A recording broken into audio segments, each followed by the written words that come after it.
Pozdrav svima! U ovom videu pogledat ćemo partiju između dvojice sjajnih velemajstora Maksim Vašir Lagrava i Fabiano Caruane na turniru Grand Chess Tour finale u Sao Paulu u Brazilu.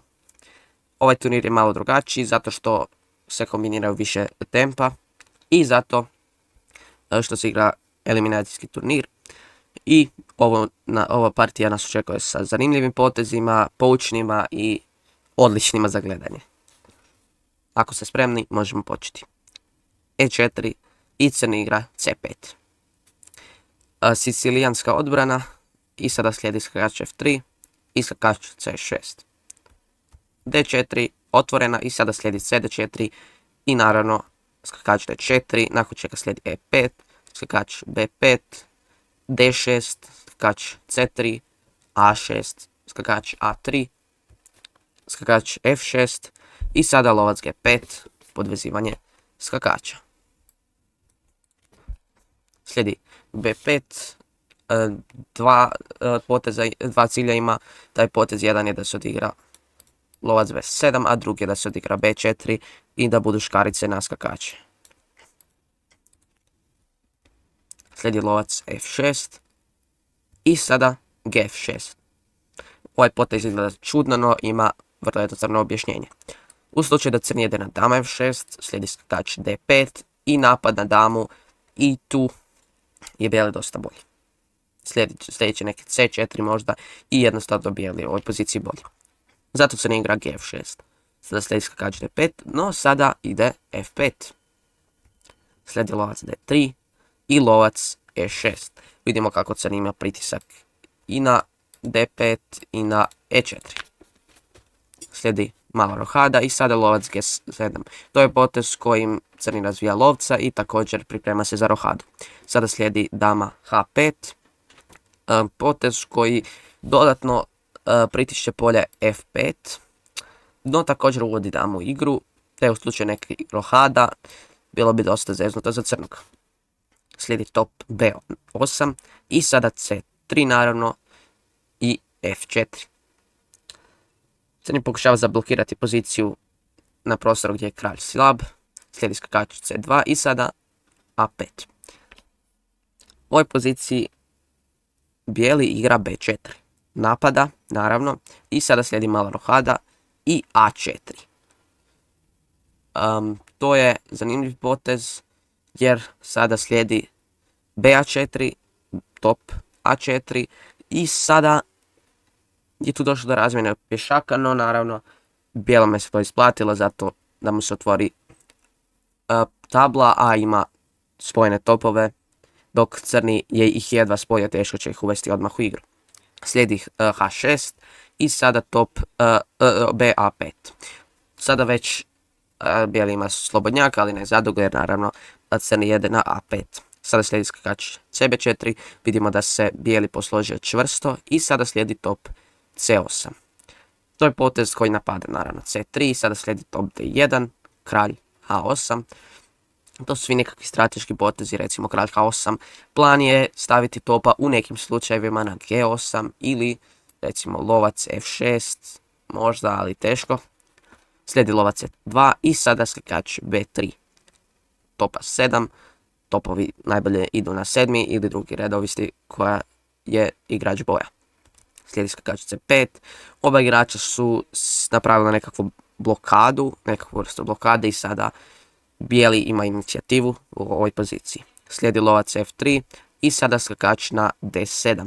To je prva greška u partiji, pa razlog je jednostavan jer sada slijedi H4. Što se može odigrati, ali nije odigrano u partiji. H4 potez kojim se sprječava dama da dođe na H5, što je iznimno bitno u ovom trenutku za crnoga da razmijeni dame jer je kralj dosta slab. No, bijeli igra H3.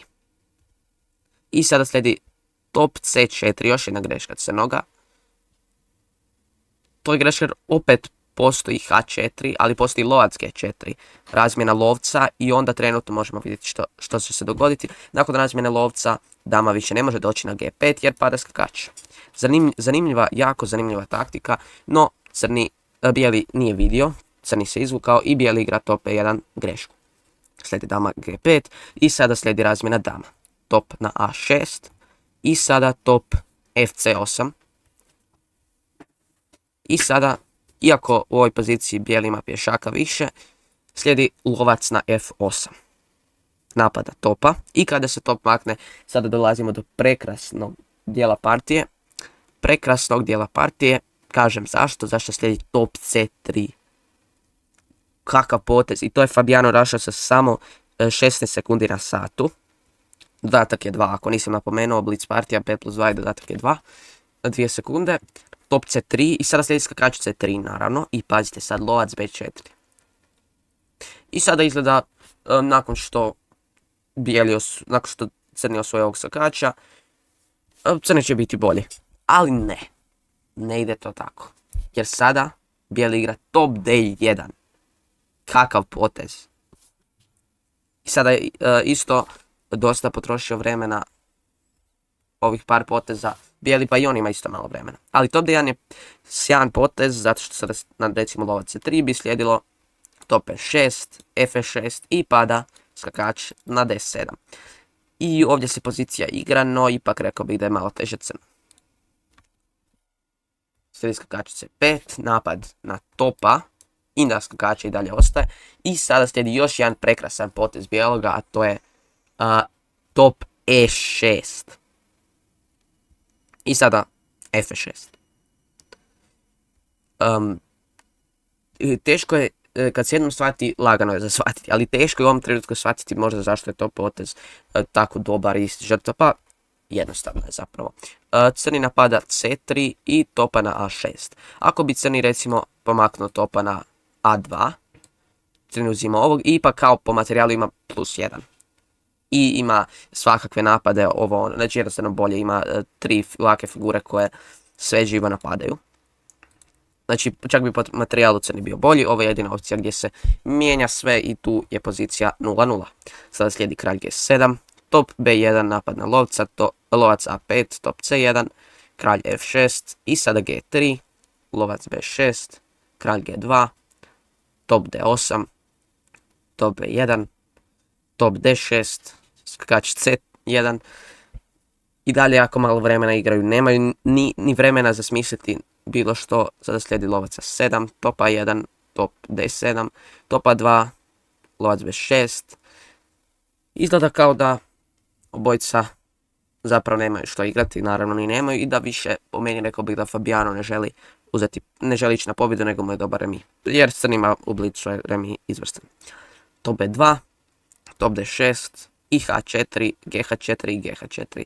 Napokon je došlo do neke razmjene, slijedi skakač D7, skakač E2, skakač F8, skakač G1, lovac D4, top B7, skakač G6, H5, skakač H4 i sada kralj F1. Zašto je to greška? Pa slijedi top A6. I sada kralj je došao na prvi red gdje je trenutno skroz zatvoren, što je loše u ovom trenutku. Ne dovoljno zatvoren da se brani, već dovoljno zatvoren da ga crni lako probije. Skakač napada polje G2. Odigralo se top A6 s ciljem top A1. I jako teška je situacija za bijelog. Sada igra H6. I sada slijedi top A1 naravno i kad se kralj miče uzimanje skakača. No ima jedna isto također zanimljiva varijanta jer je ovo zanimljiva partija. To je što na kralj E2. Što u ovom trenutku na kralj E2. Pa prvo dati šah i sada ako kralj dođe recimo na D3 slijedi opet pad tog lovca, recimo da se kralj vrati na E2 opet. Slijedi top A2 i recimo kralj D3 i sada pa može se ovako uzeti i jednostavno pozicija bijelog se još više raspada. Dok H6 dalje ima neku šansu, daje neku šansu bijelom za pobjedu jer ipak ima pješaka. I sada slijedi H7, greška jer jako jednostavno potez za crnog slijedi, to je skakač G6, brani na H8 i recimo top B8 i sada kralj G7. I sada bijeli pokušava nekako uspjeti, ali samo stopom protiv kralja i skakača ne može ništa. I jednostavno tu bijeli nema apsolutno ništa i u ovom trenutku predaje. Jer je crni stvorio snažnu obranu, čak da bijeli pojede i ovog pješaka, da se ovi topovi razmijene i pješaci. I dalje će ostati ovakva nekakva pozicija gdje će crni lako pobijediti. Vidjeli smo jednu sjajnu partiju. Kako vam se sviđala, možete slobodno, ako želite, napisati nešto u komentare. Lajkajte ako vam se svidio ovaj video i za još partija pretplatite se na naš kanal. Ništa, evo, nadam se da ste stvarno uživali u ovoj partiji. I evo, do sljedećeg puta dok se ne čujemo, ne vidimo. Pozdrav i sve najbolje.